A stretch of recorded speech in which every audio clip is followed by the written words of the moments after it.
it was night and day. Like, I was like, I don't know what kind of magic or mojo or what the hell this thing is doing to our brain, but it's doing something, and it is working. Hi, I'm Lydia Thompson, and I am the host of Counselor Off the Clock. My aim is to make mental health conversations more accessible and to keep you company while you grow. On this episode, we have the owner of Tri-Synergy Counseling, Victoria Valdez. A few things about this episode. First, this is an episode about trauma. So if you find yourself being activated by anything that we talk about, you can skip ahead in the episode, or it's okay to just turn it off and tune in next week. Secondly, we did have an issue with the audio, you will notice, but we are both easily heard and understood, and this is a really great episode. In the first part, we break down the definition of trauma and how you know you've experienced something traumatic. We then talk about somatic treatment of trauma, including brainspotting, EMDR, and lens neurofeedback. If you are loving this podcast, subscribe. You can find us on Instagram and TikTok at Counselor Off the Clock. I hope you can get comfortable because we are off the clock. How am I looking over here? You look great. Oh my God! Thank you. I love you, I wasn't Lydia. fishing for a compliment. Oh, You look amazing. I love this. We're gonna be like, this will be the dopest podcast. I said that. Don't cut that out. Yeah, right. Well, thank you so much for being here, Victoria. I'm honored to have you on the podcast. So we met in a therapist group that meets for therapists serving Williamson County, which is the county that we work in. So tell our listeners about your practice, Tri-Synergy Counseling. Yes, thank you. I'm so excited to be here with you, Lydia. I have to say that. So, you're like the best person. So, well, Tri-Synergy Counseling, we're located in Brentwood, which is in Williamson County. So I own Tri-Synergy Counseling, and we service families ages as young as 5 all the way up to 100 and whatever, right? Everyone. We have a variation of therapists, and so I always tell people, like, we have therapists that can do marriage counseling, can do play therapy. We've got a therapist who's really educated in systemic sex therapy and just different things to be able to serve our clients. But in addition to the mental health therapy approach, we also have lens neurofeedback. Yeah, which we're going to get into today. Oh, I'm so excited about that. That was a new service that we started within the last year or so. But we have lens neurofeedback, okay. And then we do counseling intensives. And something that's unique is that I'm licensed and trained to do immigration evals. And so I could do that for people who need that service. And that's so needed. Yeah, I feel like I covered everything that I could cover. And you also provide bilingual counseling. Oh, thank you, Lydia. Yes, Victoria Valdez, right? I hablo en español. Yes, and we have other team members who also speak Spanish to help the community, yes. I'm always looking to find more therapists who speak other languages as well. I think it's important to try to, but they're rare. It's hard to find us. That's exactly what I was going to say. You are so unique and so needed in this community because when we're processing things that are really complex and full of emotion, to have things translated into English and not speaking somebody's native tongue, there are things that are missed. Yes, and it's so hard to go back and forth sometimes, or to put ourselves where we have to speak in the other language that maybe we're not used to.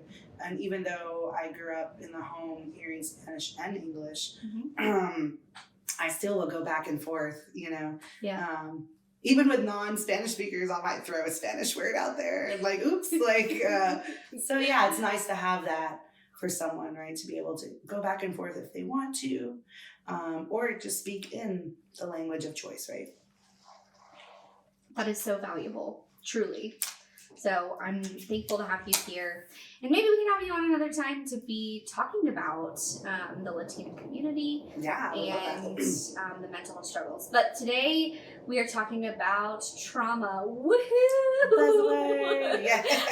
I hate to be like cheering for trauma. Like we're like, but thank you, come into the room. Yeah, but yeah, it needs to be talked about. Trauma. Yes, exactly. So Victoria and I both see trauma. I was going to ask you something before we get started. My God. Well, I'll start today how I often start my counseling sessions. So we skip over the how are you fine, how are you really? And we're just going to skip to the how are you really? Yeah. How are you really today? Yeah. Today, how am I really? I feel like excited, but also, so I wrote a poem about this and I read it. You listened. I did. This idea of, this is how I feel right now, like this idea of having these trigger responses in my brain and then being triggered and then having to work through, relaxing through that and going in a state of calmness. So I feel like that's how my day was this morning. Being triggered and then going to a state of calmness. Yes, and then getting to be here with you. And so that's like the real deal for me today. Yeah, I'm with you. Like we can come into this however we are. And I think that's the beautiful thing is you get to be human in the work that we do and you get to be human here with us today. There's just not really another option. At least for us humanoids. Is to just show up how we are today. Yes, I love when I was working on licensure, I had a supervisor who I love so much that she would say, okay, Victoria, tell me your human response. Yeah. Okay, let's take the therapist hat off and then what was your human response? And I love that because I think as therapists, people think that we have it all put together. Yeah. And it's like, no, we've got some tools, but we don't always every day have it put together or whatnot. We're working through stuff. Yeah. And sometimes we're not working through stuff. Yeah, and some days it's over here, right? And we're not, I guess. We're also like you who feels that like I can't work through that today. Well, I had that day yesterday. Yeah, exactly. Like today is not the day. Yeah. Today is the day to avoid. Yes. I think that's like the beautiful thing, not to get on a tangent, but to get on a tangent is we don't actually have to be working on our trauma and our mental health every single day and every single moment of the day. Take a break. Yes. Avoid. Numb out. That's fine. Yes. Any tool in moderation can be used. Mm. And avoiding is a coping mechanism. Yes. So here, what is your go-to avoid? I'll tell you mine, but what's yours? My go-to avoid is probably TV. Yeah. I was gonna say that mine too. Okay, what's a go-to show that you like to use as an avoid or a distraction? Oh, great question.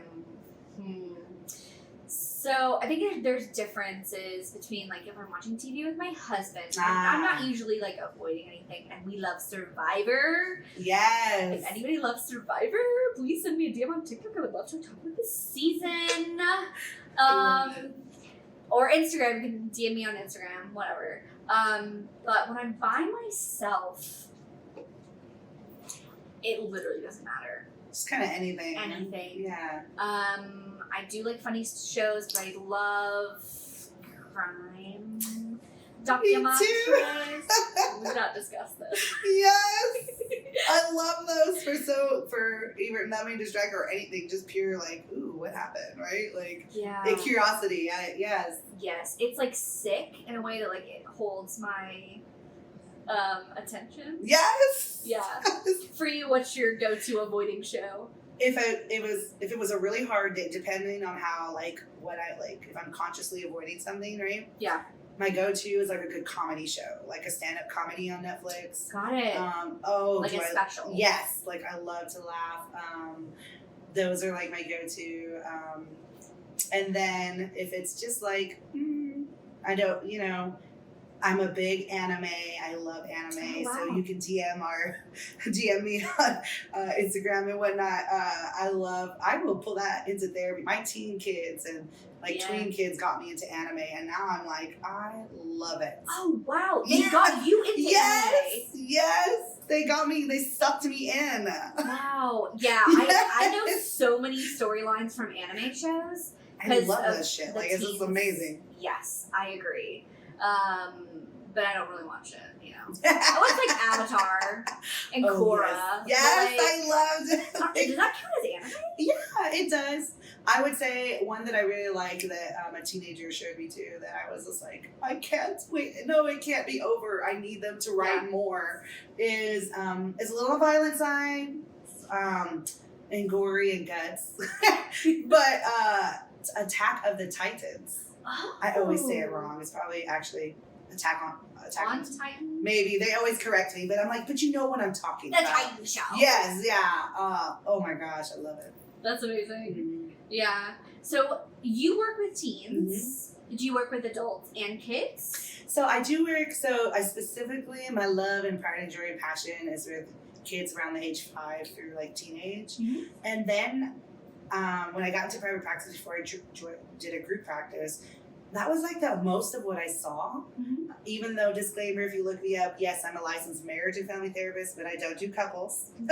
I really loved the children and teens. And then I had, right at the pandemic time, I had a lot of Latina women reach out to me that were English speaking as well. And they just wanted, and they just kept telling me, wow, I know your website and you specialize with kids, teens, but you've like helped me. You're so good at helping me with trauma. And I was like, okay, I hear you say less. I'm gonna let people know I work with women.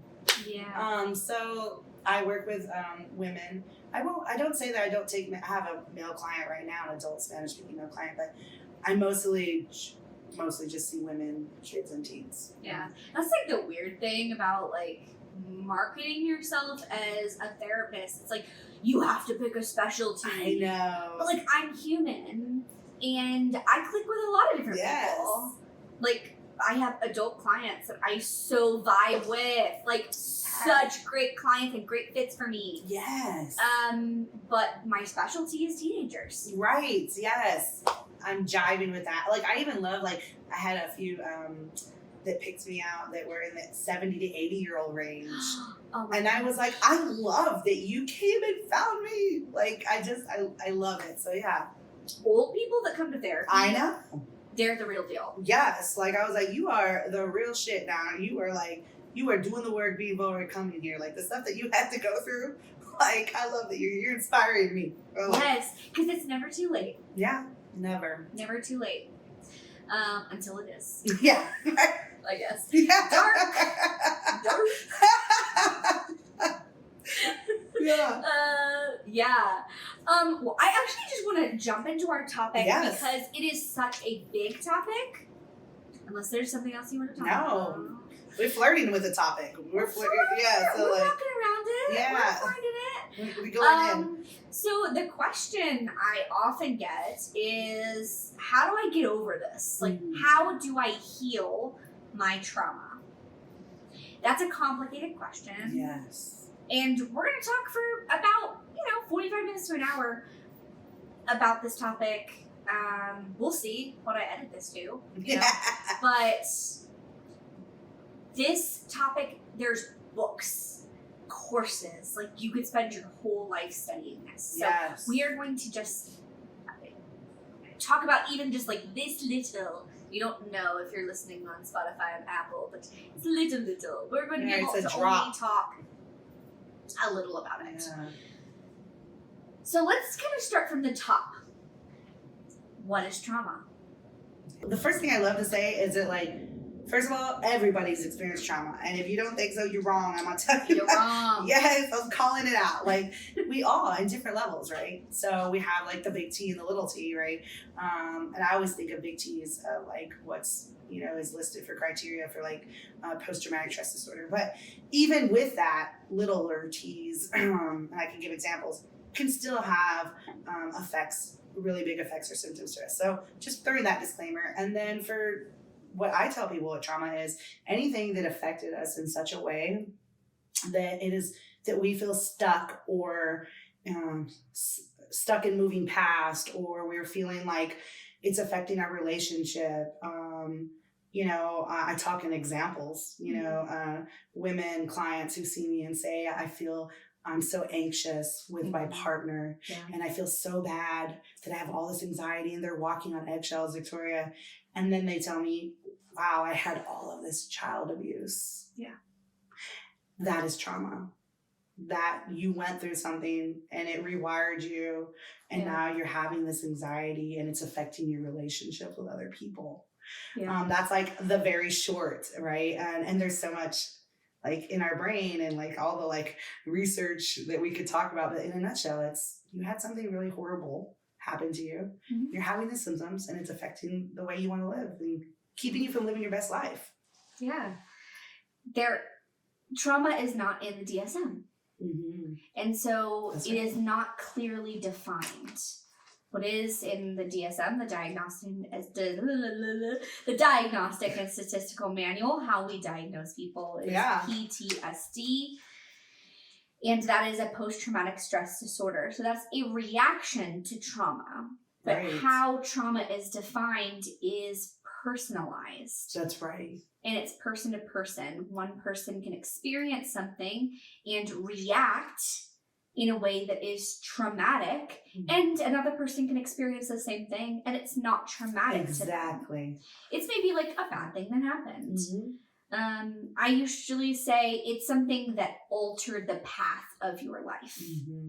And it could be something fairly neutral. Let's just say like a sibling was born, and there was a significant change in your life and it caused negative outcomes. I guess that's the definition I would use, right? Is it was a significant change that caused negative outcomes on your life. I love that. Yeah. And so then it is freely defined. Mm-hmm. I have clients that are like, I don't want to say it's trauma. It feels like trauma. Yeah, but I don't want to say it's trauma. Like it's not as bad, right? As someone else. It's not abuse. Yeah. Other people go through worse shit. Yeah. Yes. And nobody died. Yes. So like. Yeah. Can you speak to that? The comparing of trauma. I mean, I hear it every client that is, not like a 5-year-old, right? Yeah. But says that there's like this, I guess to speak to it, like this thing. And even in my own life, in my own trauma journey, I was like, oh, it wasn't that bad. Like this minimizing of what we went through. I think oftentimes anyone listening might relate to this, or you, Lydia, like if it wasn't like on this level 10, right, then it didn't really mean anything for you. And I'm going to get like really raw here, like a client that was sexually assaulted. Oh, well, or they were molested. They only molested me. It's not really that bad. Yeah. But somebody else was, right?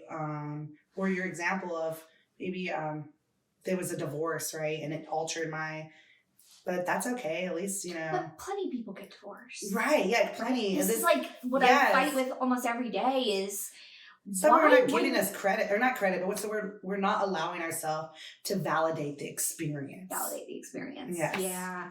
Yeah. Why would someone do that? Why would that be their first reaction, do you think? I think a lot of times it has to do with one of any of these, like as a form of distracting or avoiding. Oh, it wasn't that bad. So everybody's like protecting ourselves, right? Yeah. One thing. I think also too, just like the shame of if I associate it as it being really bad, now there's more shame around it. And just also like what other people think about it. I think that those are like the things that come to mind. I'm sure there's other things, but those are the top things that popped up. Yeah, like if I own it and say this was trauma, there's going to be judgment around it, Yeah. Yeah, and it's probably a form of protection. Did I need to do my vocal warm-up this morning? Most likely it's a form of protection. And what we know is that holding space for the trauma labeling it as such and validating, this was bad for me. Mm-hmm. Here's the outcomes of this. Makes the symptoms better. Yes. And invalidating and ignoring and downplaying a trauma makes it worse. Yes. I like the thing that came to my head was like the squeaky wheel gets the oil. I feel like whatever we experienced that was traumatic to us or affected our life altering, the more we push it down, the louder it gets. Because it's like, hey, look at me. Like, I need attention. I need validation. I need to let this space out. I need to be heard. Yeah. You know, that little voice inside of us. Yeah. So for someone listening who's like, oh, maybe that's a little bit extreme. Maybe that's a little dramatic. How could they know that they experienced trauma? I have to think, because I'm like, well, I believe we all have experienced. How could they identify what was traumatic in their life? I think for me, when I work with clients, I help somebody think about like, what have you experienced that really like something that you still think about a lot? Mm-hmm. That's one way, right? Like, what is something that really bothers, right? And what's something that it keeps showing up in your mind, or you notice this interaction that you have in the relationship? Maybe someone else pointed it out. And that's painful, but maybe someone else noticed that you have this type of specific behavior over and over again when somebody maybe has a certain interaction with you. And because I talk in examples, I'm going to use my own example. Yeah. Before I did my own trauma work, if somebody asked me questions to clarify what I was communicating about, I immediately felt triggered. And the trigger that I would feel was, oh, they think I'm dumb. I had ADHD as a child, and it was undiagnosed, and I was performing poorly academically. Yeah. I was scaling the walls and getting in trouble all the time, believe it or not.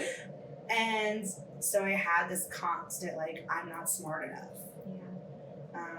And people getting mad at me all the time. And so as an adult, I started to notice, right? So there's an example for anyone listening. Every time someone asks, well, what are you saying? Or can you tell me more? Yeah. They think I'm dumb. It's better if I say nothing. Yeah. At all. I'm just going to, be quiet. Or maybe I need to over-explain myself.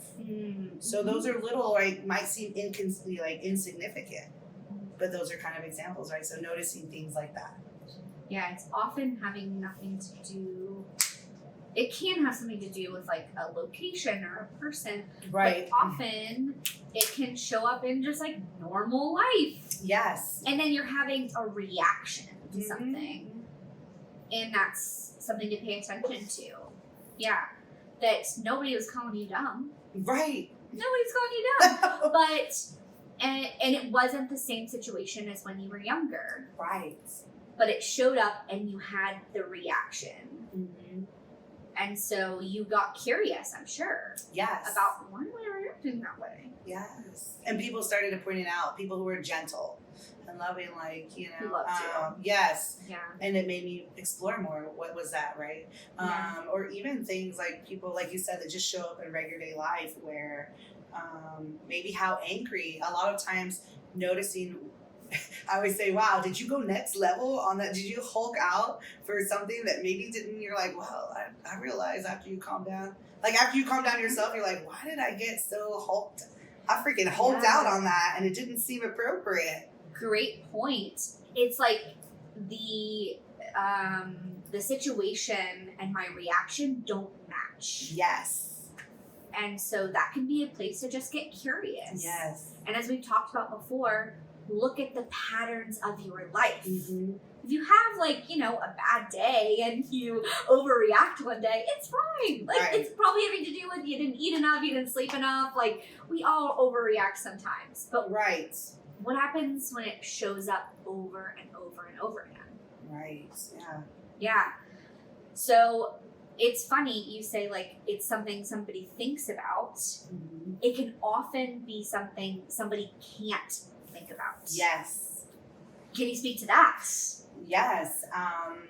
And I speak in examples. You know, I have a family member when I was a family member, and I have asked them if I could share this example so many times with people because it was powerful. Yeah. They experienced child abuse as a child, and I witnessed it, and they didn't remember it. Wow. Like, so that's how significant. They're not even thinking about it because they did not remember it. It was so intense for them that their body totally was like, nope, it never happened. Until someone else brought it up. Do you remember when this happened? They're like, no. You know, like, and then they started remembering once it was brought up. That ended up happening? You said, do you remember? Yes. Wow. Because it was traumatic for me to witness. Yeah, it's amazing. So, like, either it's something that we, like, think about all the time, or it is blocked out. Completely, yeah. Our body does such, like, a range of things to protect ourselves. Yeah. You know, and so, I mean, there's so many different, like you said, we don't think about it, but our body, I'm sure you're familiar with the body keeps the score. You know, literally our bodies are sitting there keeping tabs on everything that we've experienced when it's unprocessed and it doesn't have a new way to feel about the experience.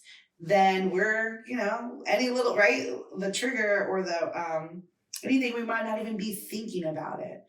Or we have people, even not to go deep on this, but like people that were told that they were in a natural disaster at 1 year old, or they were adopted and they were told later when they were 2 or 3 years old that they remember how difficult, not the person, the adult, but maybe the person that observed that, wow, you cried so much for that first, few months when you were adopted, and all you wanted was your mom. Yeah. And they don't even remember. Yeah.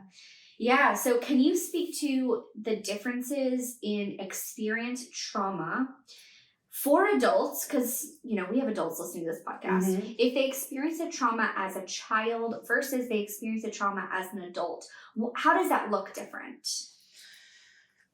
Wow, that's a really good question. I don't know if,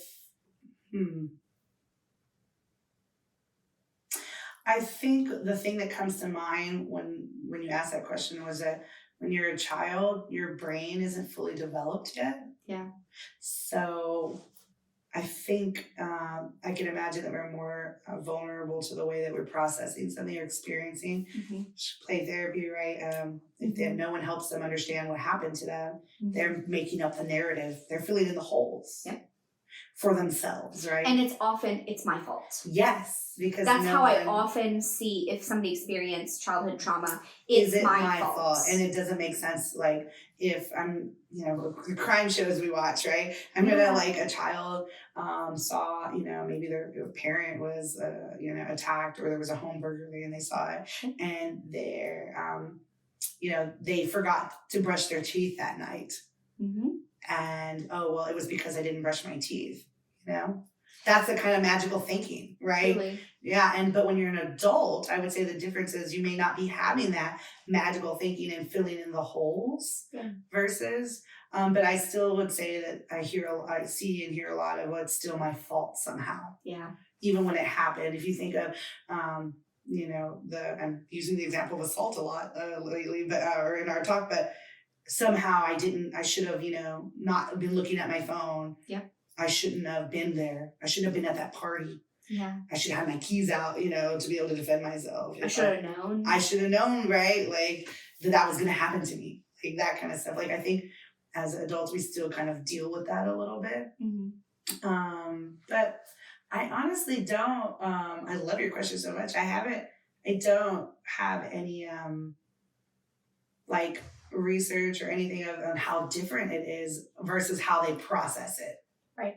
Okay. Like I have more knowledge about. Talk about then how we would process trauma with a child and with an adult. That's what you're talking about? Yes, like I have more. I have more knowledge about how the difference in that, right? So I would say the difference when you process with children, especially since I know, Lydia, you say you work with teens a lot, right? I work a lot with teens and little guys, right? Well, we're on the floor doing play therapy. So if you come into, if you were to observe, or you had a child who's 5 to 8 years old and come in, we have lots of play toys. And because their language, a child's first language is play.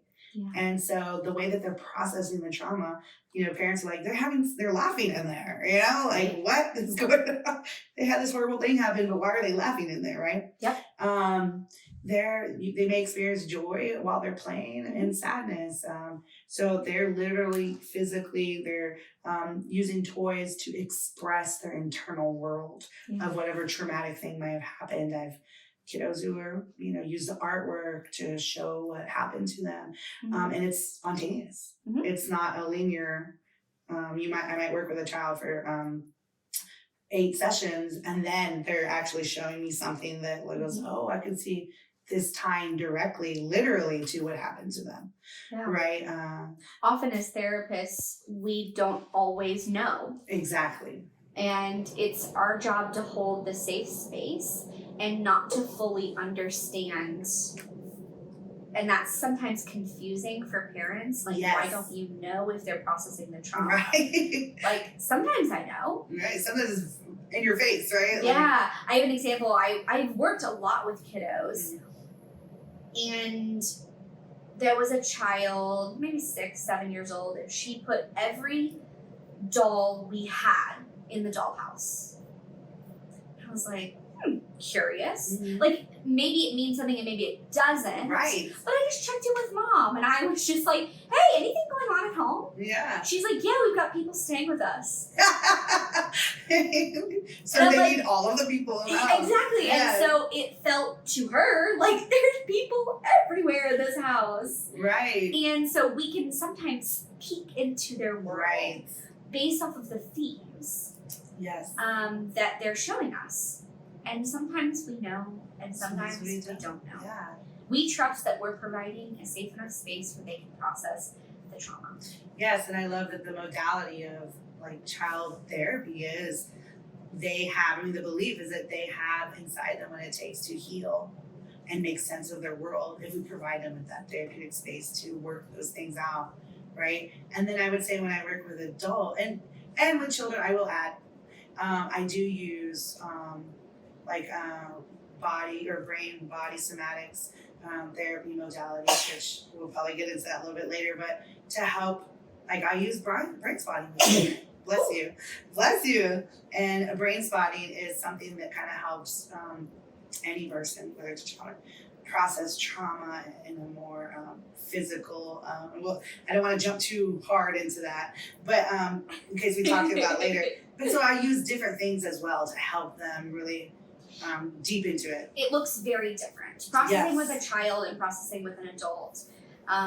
There's also the different kinds of trauma of an adult who had childhood trauma versus an adult that has trauma in their adulthood. Right. And those can look very different.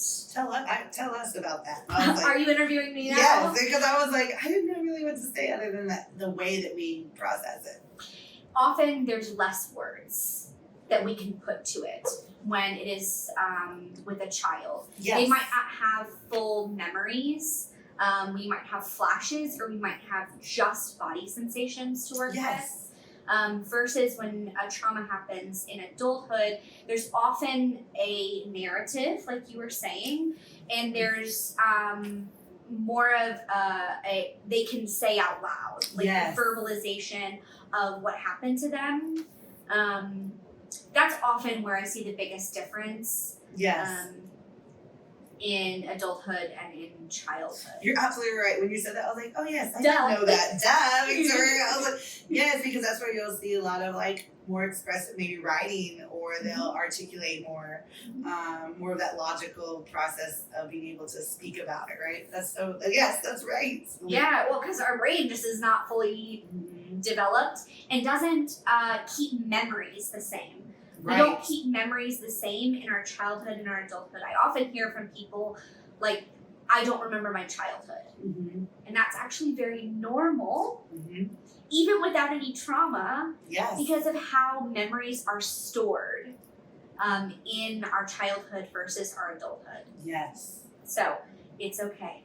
Yeah. It's okay if you're your childhood is fuzzy. Yes, there's nothing wrong. Yeah, I definitely went through a stage, I think during school, you know, where you're just like psychoanalyzing everything. Yes. But I was just like, oh my gosh, I don't remember this time of my life.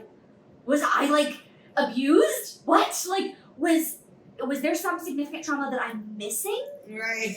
We're looking for it. Like, Yeah, I don't think so. Like, I, did my own work around it, but Right. But it is sometimes scary for people to go, what if I don't remember? Right. Yeah. Right. So can you speak to that? Of an adult who experienced a trauma, but they don't remember it. So let's just say there was, a natural disaster that happened when somebody was 1 year old. And often people say, if you don't remember, it doesn't matter. Right. Can you speak to what that might look like? And how that could affect somebody in their pre-verbal stage of life. When you mean like as if they were 1 and then now they're 3, how that could have I mean as an affected them? adult. Okay, like got it. how if, because mostly adults are listening to this. You know? Right. So if you were 1 when you experienced a trauma, such as a divorce, such as a natural disaster, such as, there's a million examples of what trauma you could have experienced. How that could affect them as an adult. Yeah. If we do a natural disaster, let's just say we live in an area where there's a lot of tornadoes, right? Yeah. So let's say their family was in a tornado and everyone was fine, but they lost their home and they were 1 year old, right? Mm-hmm. They may not physically can recall where they were and what was happening. Never happened, right? Because they don't remember. Never happened. Right? But their body remembers, right? And so something that could happen, and I want to put that disclaimer out there that you might have a 1 year old that experienced a tornado, very similar scenario, and another one, and they may not later in life have the same type of effects, right? Yes. Just want to put that disclaimer out there, but they might be really heightened if they hear that it's going to rain that day. Mm-hmm. Even something like that. They may experience anxiety more later in life because of the way that was coded, that experience in their body, right? Mm-hmm. It could be really anything, the way they could experience later. Yeah. But it doesn't go away, right? Because you don't remember. Right. It doesn't. It doesn't mean that your body doesn't remember what happened. And I was gonna hold this, but I'm gonna say it now. I was like, when because I do brain spotting, I was doing brain spotting and I was in a training to learn a different phase of brain spotting, and I was brain spotting with another therapist, and I was a therapist and she was a client, and she had said that she wanted to brain spot her birth. Wow. Because she was told that she had to be resuscitated and that she was stuck in the birth canal, and she always wanted to process it because she didn't know if it was later in life. She wasn't sure, and we explored that through the brain spotting. And some of the things, Lydia, and I can't remember how familiar you are with brain spotting, but if you know that you can get like physical, you can see people physically breathing deeply, or she was burping repeatedly over and over again, and she was like, I can't control it, I'm sorry. I said, it's okay, girl, you don't have to apologize. And she was having this sense in her body it was a little bit like difficult, and her breath, breathing, breathing, and then she started burping, and she processed that. Wow. And she was so surprised. So for the listeners, I know, sorry. I guess I just want to acknowledge that working through trauma in therapy is weird. It is. It is so we should say the weird trauma process. Like, often people, when they imagine coming to therapy, it is talk therapy. Mm-hmm. That means that we're sitting across from each other and we are maybe talking about the trauma, right? Or talking about your anxiety, talking about whatever. And you might get tools, you might get homework. Yeah. You might talk about your thoughts or your feelings. So that is very valuable work, and that's a big piece. Right. And yes. Trauma work often involves the body and somatic experiences. Mm-hmm. And I'm like, and so it can look very strange. mm-hmm. I want to give you some space, especially if our listeners are connecting with this and going, okay, yeah, I probably experienced a trauma at some point. I might want to receive some therapy for my trauma, and I want to be a little bit. I want to be given a little bit of a heads up. Yes. There are multiple modalities. There's so many modalities that are somatic based, which is like body based. Yes. There are feelings that are inside your body. Somatics might be my stomach feels heavy, my throat feels tight, I feel like I'm gonna cry. Yes. I feel like there's a buzzing in the back of my head. Tingling sensation. I'm tense. My feet are heavy. Those Yes. things can happen, and those are signals to our body that something's happening, Mm-hmm. right? Or that something did happen. Right. And so we're processing some of those somatic experiences in the present that maybe happened in the past. Right. So can you talk about brain spotting and neurofeedback? Yes. What that looks like and why that weird process It is we very can't, weird. I know, why that weird process actually works. Yeah. Knowing that we can only talk about I know. I was like, Lydia, you'll uh, have to keep me on track here. I'm going to keep it brief because I know. I get so passionate about it. But first, I want to say that to talk about brain spotting was it was created by David Grand, who was an EMDR therapist for I can't even remember how many years. Yeah. And so I like to tell people that EMDR and brain spotting are like cousins. Yeah. You know, and they're loving cousins. So what brain spotting is in a nutshell is, oh gosh, I should have brought a pointer, but I think it's such a good visual. But for anyone who is watching, you'll see my water bottle here. But basically what brain spotting is when we help a client think about, a lot of times it's anxiety. They don't even come in for trauma. They don't know that they have trauma, right? They're like, I never had trauma. Oh, but I'm feeling anxious, right? Mm-hmm. And so we'll say, I want you, and I'm just going to talk about what brain spotting is by telling you how it works, right? Like, Let's do it. so I would have you, Lydia, if you were like, oh my gosh, Victoria, I'm so anxious about, you wanted to start a podcast and you're so anxious about it, right? So I'd say, okay, Lydia, tell me about, what happens when you want the idea and you're getting ready to do a podcast. And you're like, oh, Victoria, I get really nervous. I start believing that I can't do it and people think are going to laugh at me and I'll look bad, right? Mm-hmm. I say, okay, what do you notice, Lydia, in your body when you're talking about that? My heart is fluttering. My hands are sweaty. Okay. I'm just, Yes, right? You're feeling that right now. My throat gets a little bit Yes. tight. Are you feeling that right now in your body? Yes. Okay, so then right now. I would say, what number would you give that? 10 being it's super intense and 0, nothing. 7. Like a 7? Okay. Yeah. So what I want to invite you to do, Lydia, is I just want you to look at our water bottle right here. And I want you to notice, pay attention to that feeling that you're having in your chest and your sweaty hands. Just be curious and notice it. Look at this spot right here and notice, does it feel more intense, that number, or less? Mm-hmm. And then you can say for this practice here that yes, it feels more intense. Yes, it feels more intense. Okay, Lydia, we're going to go ahead and I'm just going to invite you to keep looking at that spot. Mm-hmm. And you can share with me anything you want that comes up, or you can just sit there in silence. Mm-hmm. Totally up to you. And I'm just going to be here present with you and I'll check in with you through the process. Mm-hmm. And so, and then we go right in. And what you'll see, here's the weird part, is you may have seen this in EMDR. Is that I've been an EMDR client, but I haven't seen what happens to me, right? On the other end. But you'll see clients will start to maybe say that they're tingling now. It's moved to their knee.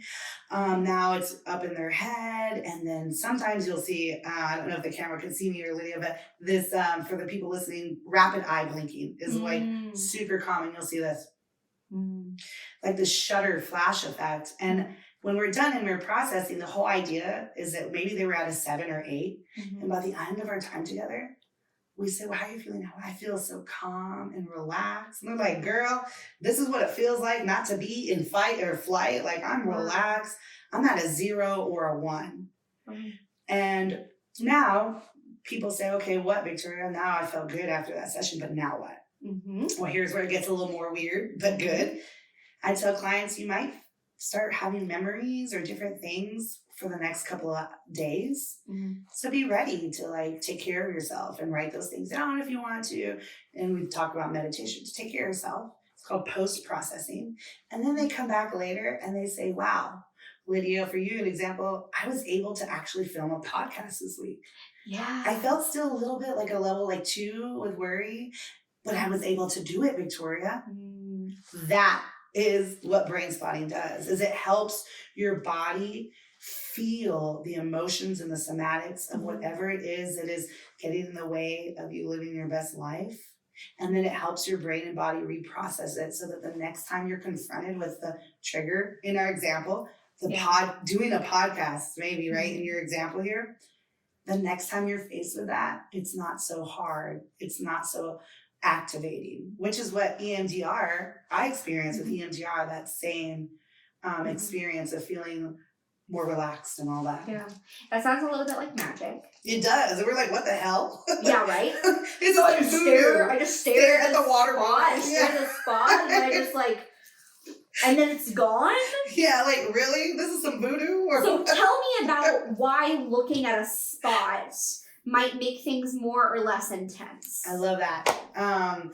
So the reason it's called brain spotting was that what David Graham noticed is when someone's talking, even if I'm talking to you, when they're talking, you're looking at me right now, my eyes went up to the left. My eyes go up to the right. And if a client's talking about that pain point or whatever they want to change, he noticed where their eyes would land. And so instead of the bilateral movement or he said he started to just like, well, just focus on that. I noticed you keep looking up there. Yeah, let's just look at Let's just keep looking at it. Yeah. And he saw breakthrough in people. And he talked about an athlete in his book that's where he was experimenting with that client as well. We're experimenting, right? Where you guys are guinea pigs when we're learning new modalities, but he was experimenting with this figure skater who couldn't do her triple axels, I think it was, anymore.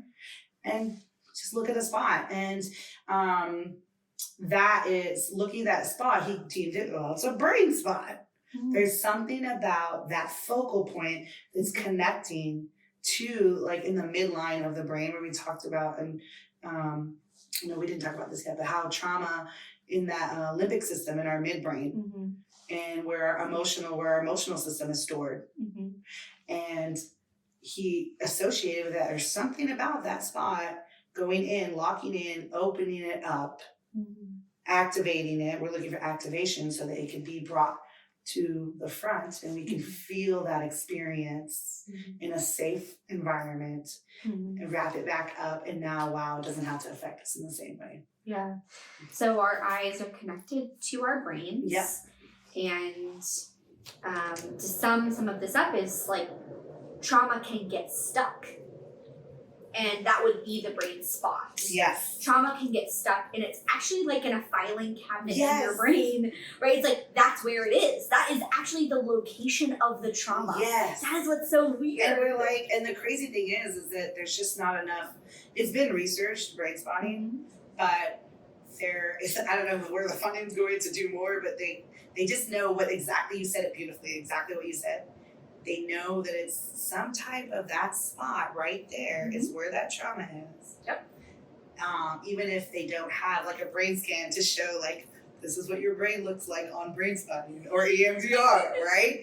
They just know it's working. They just know it's working. Yeah, I know. I do EMDR, and I always tell clients there's research, there's so much that we know about the brain, and then there's just a little bit of magic. Yes. And there's a little bit of mystery of why this works. Weirdness, right? Why is that so weird?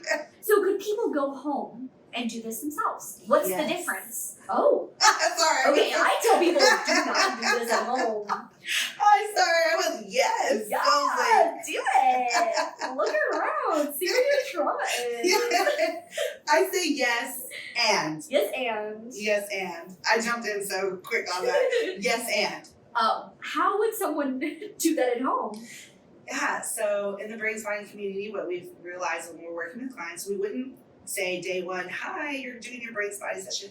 Bye, do it tomorrow for yourself. Yeah. No. Clients that I've worked with brain spotting for a while, who are in a level of, they've done some of the trauma work with me, they want to use it at home as a resource. So the beauty about brain spotting that I would love to hear how for EMDR, since I'm not as familiar, is that if a client, it's too painful or it's too hard when they're looking at that spot, we can offer a resource, and they can do that at home anytime that they feel activated. So a resource might be, oh shit, when I look at that, oh gosh, I can't, my heartbeat is, I'm gonna look, oh, but when I look over here, Victoria, I feel love and light and warm. I say, okay, when you go home and you're having a hard time and you're feeling very anxious, I want you to find a gaze spot. Where in your body do you feel the safest? Where in your body do you feel the most calm or confident? Oh, okay, my chest. And I notice, okay, we'll go home and do that. Stay on that spot. Yeah. Stay until you feel even more confident and more relaxed and safe. Yeah, so doing brain spotting or any type of somatic work at home usually involves resourcing and involves like working on bringing down your stress level. That's what I was like, yes, and. What I would not recommend is going home and trying to activate yourself. Yes. Because with EMDR and brain spotting, it's about activating that trauma, being triggered. And what happens in session is we are actively pressing that button on the thing that is most painful. Like, doing this is not fun. Right. I always say it's not for the faint of heart. Like, this is hard. This is so hard because we're going towards the thing you actively avoid, that your brain is trying to keep you safe from. Yes. And we're saying you are safe. And there's a lot that happens before we even get into processing and activating to build safety. And so that you can be activated in your trauma, being triggered in this moment, and you are safe and finding safety. And I think pairing the activation with the safety is part of the reason why this stuff works. Right, and circling back to what you said is how important talk therapy can be, and the CBT approaches and changing the way we think, and all of that is powerful and helps. But what I like to say is brain spotting or EMDR, those brain body based somatic therapies, it's like putting it on steroids. Like you need that to go deeper. You need that, and to put those together, be able to do those all together is really like the way that you're gonna feel that experience of, wow, I can be confronted with this thing again, whatever, doing the podcast or doing a presentation, whatever, and I can feel okay. And that's what we want to feel, right? That trigger might not all the way disappear, but we can be calm and safe through it. We can handle it. We can handle it. That's the goal. Yes. I often get this, like, how can I make this bad thing that happened okay? And the truth is you can't. It will never be okay what happened to you. You'll still remember what happened. You'll still remember. It will still be bad. Right.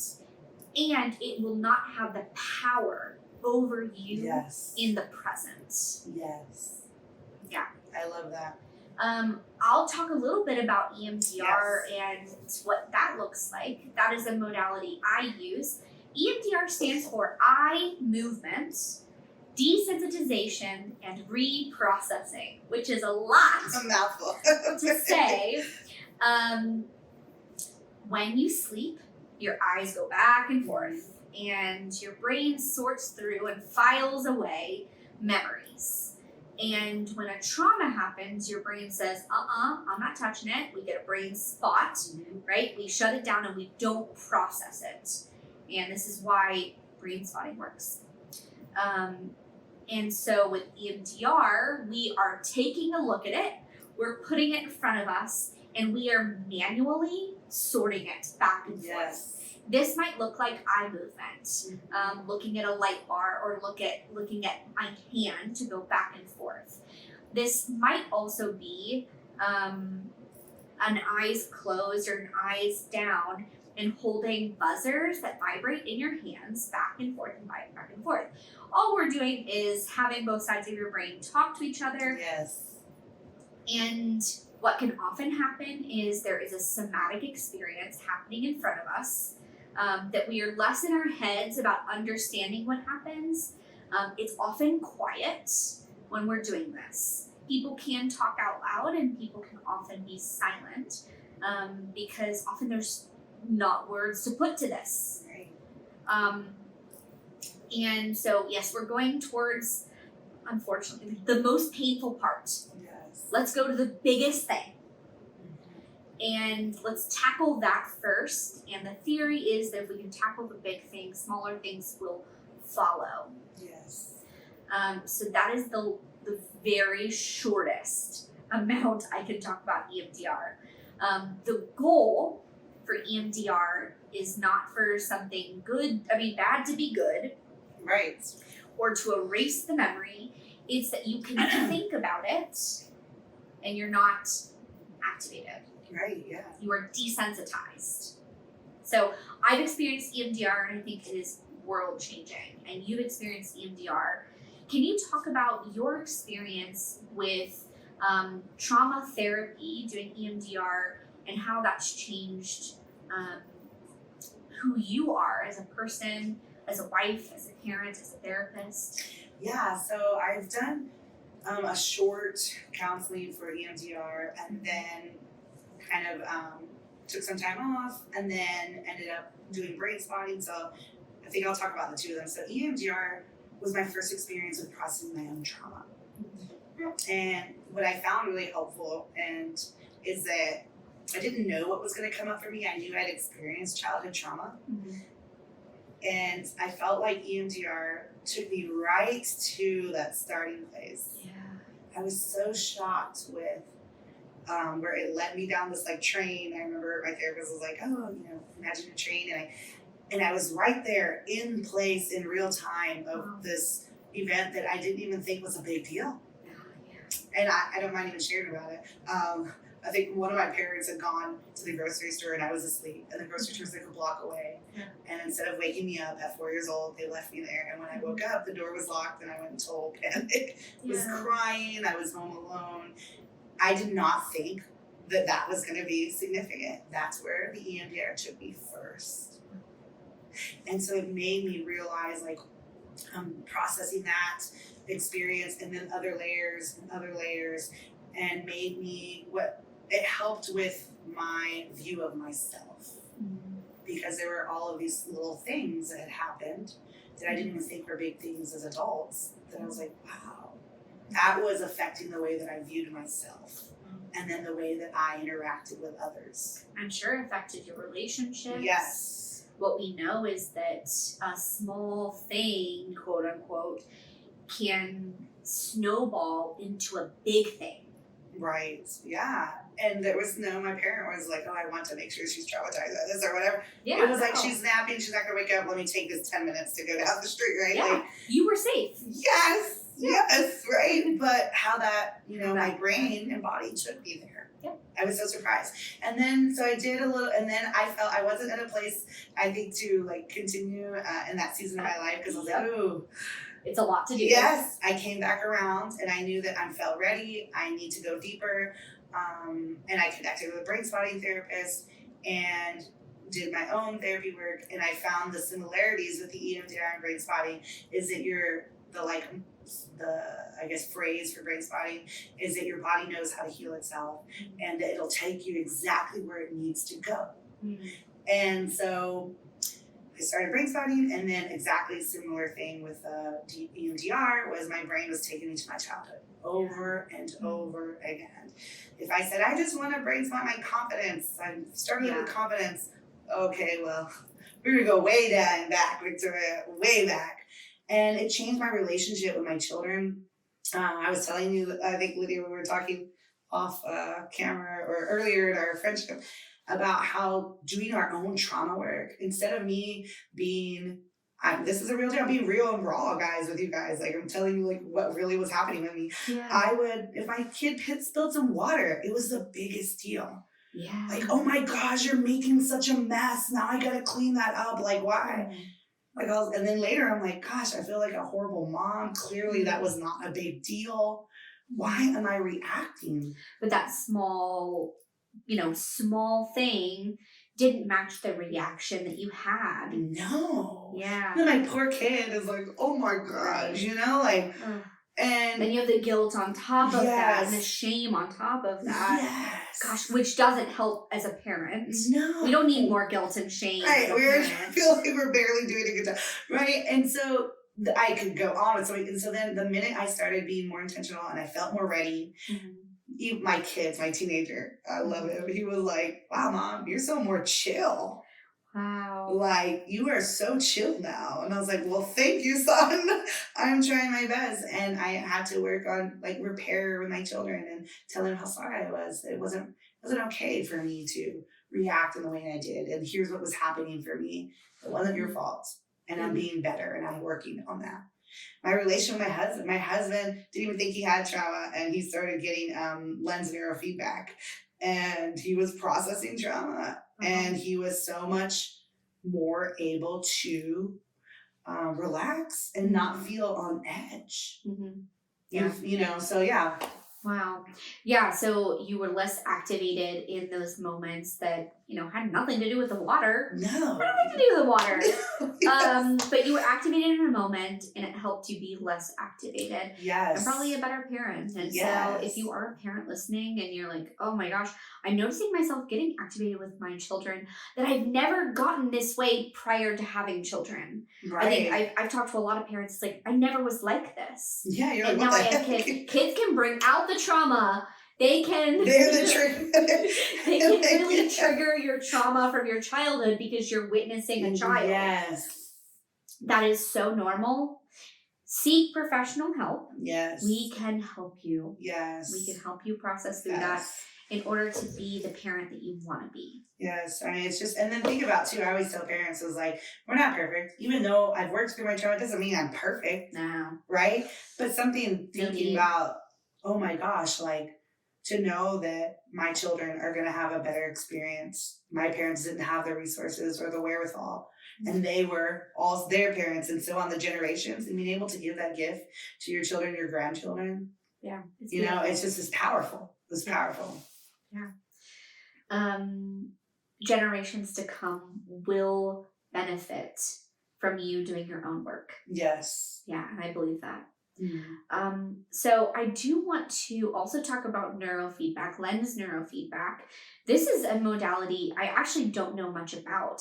Can you tell us what that looks like and how you use lens neurofeedback for trauma? Yes. So I'll have to keep this short. I got it on ourselves. We did it over, I can't even remember how long ago, but we did it a while back. And it was who's we? Oh, my family. I'm trying to be short. My family, my son, my daughter, not my 2-year-old, but and my husband. We decided to all get lens neurofeedback. I have ADHD. 2 of my 3 children have ADHD. Calls the family ADHD.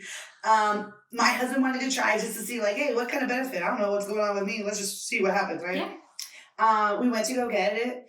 Locally in Nashville, and I was mind blown by the transformation. Not a replacement for therapy. I would never say it's a replacement therapy, but it was in the season where I was also working on my trauma for brainspotting, and for my ADHD.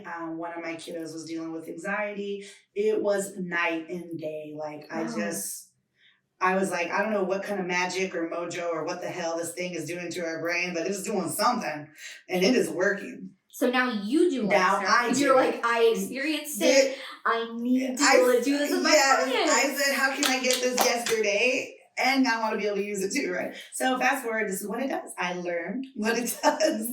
What lens neurofeedback does is it records your own brain's natural brain waves, your biofeedback. It records it and then mirrors it right back into your brain. What does that mean? So, right, I was like, well, what is that? What are we mirroring? right? You're inside my brain?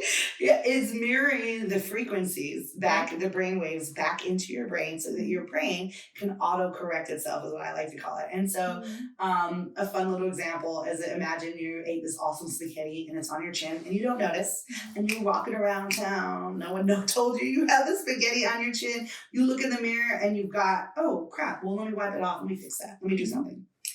That's what your brain will do once it's been given the opportunity to see. So, well, what is the spaghetti in my brain, Victoria? The spaghetti is in your brain, for example. Let's say you have anxiety and you want to try the neurofeedback. So what it'll do is you have 5 brain waves. I'm not going to go through all of them, but the one that really hyper affects anxiety is beta. So your beta frequencies, if they're way out of range and way higher than I think it's 32 hertz, then that's your beta is involved with logical thinking and critical thinking. So if it's too high, researchers saw people who have very high beta are very anxious. And so since it's being mirrored that your beta is too high, then your body instantly, in that moment that second, it's a 1 second application. In that second, it mirrored it back into your brain and said, look at that spaghetti beta. And your brain goes, oh my gosh, no wonder I've been so, hyped up or anxious. And it instantly will bring it down. And when I say instantly, clients who do neurofeedback go from like, so for who, I don't know if you weren't watching, you're like, what just happened there? I tensed my body really tight and then went limp. They relax and melt into the chair. What the heck, Victoria? I know, it's weird. It's weird. That is weird. And the way that... So you can use this for trauma, anxiety, depression, ADHD, eating disorders, OCD, just overall confidence issues, learning issues. There's 32 different things they know that it can help with. So what does that actually look like? So if I was to come into your office to do lens neurofeedback, would I just be sitting in a chair? Are you wiggling your fingers over my head? You sit in the chair, then I zap you with electricity. Like in Frankenstein. No, I love that you asked this question. So I would say, for one thing, if you see me, so there's 2 practitioners who do lens, they're trained. Me, so I just pair it with the counseling. Got it. So I never force a client, but I'm like, hey, this works, let's do this together. This works. Right? Yeah. We're but if you're someone that a lot of therapists will refer clients to Try Synergy, and they're working on trauma, and they say, hey, we're doing EMDR. My client also wants to do lens. Neurofeedback. Right. So they will then see our practitioner who's not a therapist but is trained to, they call him a lens technician. They will see that. So I just want to make that clarification. And so you would come into the office after you've done an intake, and we kind of get a vibe of what your goal is, and kind of check. People come in for anxiety, but we always ask, do you have trauma? Because what lens will do, disclaimer, is let's say you came in for anxiety and you're like, I just want to be less anxious. Okay, cool. Have you experienced trauma? Yes, I have. Okay, you don't have to tell us about that trauma, but let me tell you what's up. Your brain will process the trauma.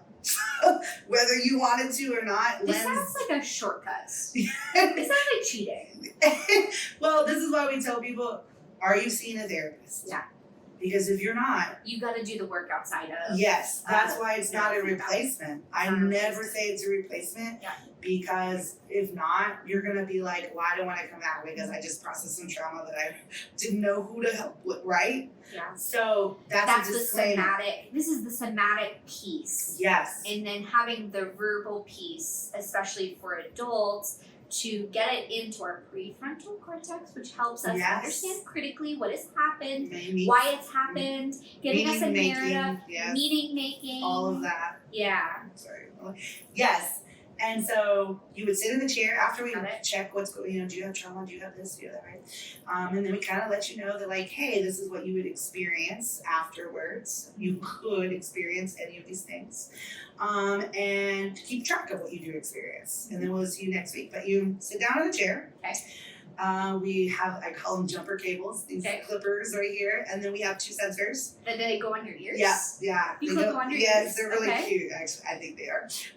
They don't hurt? No, not at all. I even do it with as young as 2 years old. Got it. I have to adjust my headphones, they're falling.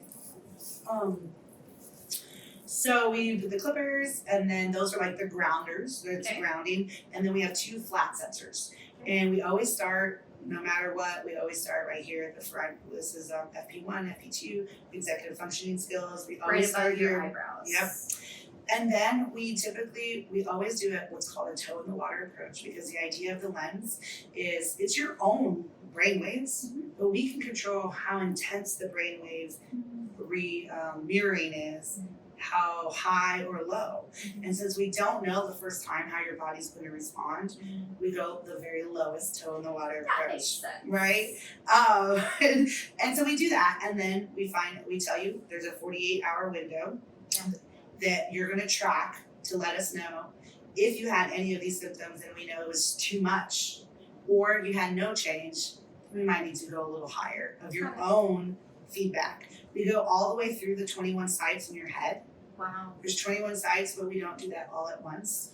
Would you do that over a series of 21 sessions, or is that through like, I don't know, 4 sessions? It's a case by case. I had a yoga instructor who came to get lens, and so we did the toe in the water approach. The first session, they had no response, nothing.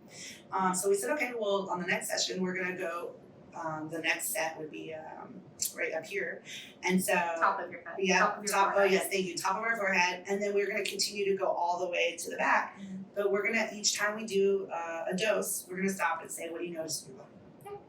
Until they notice a change. Well, we went almost all the way. We got 19 sites done before they said, "Oh, I feel very relaxed." Oh, interesting. So we said, "Okay, well, we're done." That means you noticed the change. And then they reported back the next week that they felt extremely motivated. They slept really well. So when you find the site, I call it the sweet spot of how many sites they need. Yeah. So once we find where you felt an actual change in your body, it could be anything. It could be some people say tingling. Most of the time they feel relaxed, and some people who aren't as perceptive, that's okay. I can see them kind of drop, right? And then that's when we know, hey, your body noticed a change. We're gonna stop right there. Okay. Now, I know you didn't ask this, but I'm sure you guys are curious. So like, well, what's the worst? What are we looking for? How do we know, right? Yeah. In a very short way, is that it's been around for 30 years. It's been FDA approved as a relaxation tool. Funny that they only will approve it for relaxation, even though it processes other things. But right now, that's as far as we've gotten in the research world for lens neurofeedback, or for neurofeedback, really. But what will happen is the worst thing that can happen is that you might feel super energized in the first 48 hours. Okay. For me, I'm like, yes. I love that. That would have happened to me when I would get my sessions. Yeah. I was like, I could write a dissertation now. Like, I'm ready to go. Yeah. But for someone else, that's a sign of an overtreatment of too much lens to feel super energized. Got it. But for someone else, they're like, I didn't like that. It was 6 p.m. at night when we did this, and I couldn't sleep because I was so energized, right? Another thing is you might notice a slight increase for people who are anxious, a little bit more anxiety, but still manageable, no like panic attacks, but you might notice that. As far as like we gave you too much, some people we know is a symptom of getting too much lens is you're so tired. Yeah. But it's only within the first 48 hours, and so through that it's like, okay. This is pretty safe for people. Yeah. And there's a lot of positive outcomes. Yes. In terms of resolving some of the somatic symptoms of their mental health disorders. Yes, and I think that, like I said, not a replacement for therapy at all. But people who are doing like the trauma work for EMDR or brainspotting or other somatics, my personal experience and my own clients' experience who were already working with me doing brain spotting, and then I got trained, right? EMDR, it really it just really put it on steroids. Not that it's a race to feel better, right? But who doesn't want to feel better, right? Close. Yeah, this sounds amazing. Honestly, we should come over. I'll come and do some. Yes, I would love that. Please. Yes. I could feel more relaxed. I could use that. Couldn't we all? Oh, I do myself at minimum. You can do it every 48 hours, but I do it at minimum twice a week. And I didn't mention this, but we have a body lens instead of the head. So if somebody, when we do the intake and it kind of computes for us what the recommendation is with the system, might recommend this person's more of a better candidate for body. So you're still getting neurofeedback, but it's it's further from the head, closer to the nervous system. That I feel automatically so relaxed. I don't care what shit happened today, I'm fine. Wow. Yes, it's a very nice. That's awesome. Yeah. That's amazing. Well, I really appreciate you coming on the podcast today. And I think a message that I want to give, and I give consistently with my clients, is there is hope. Yes, so much. That no matter what has happened to you, we have treatments that can help you. And if you're getting to a stuck place with your clinician that you're seeing, and you're only doing talk therapy, we might be missing something. Right.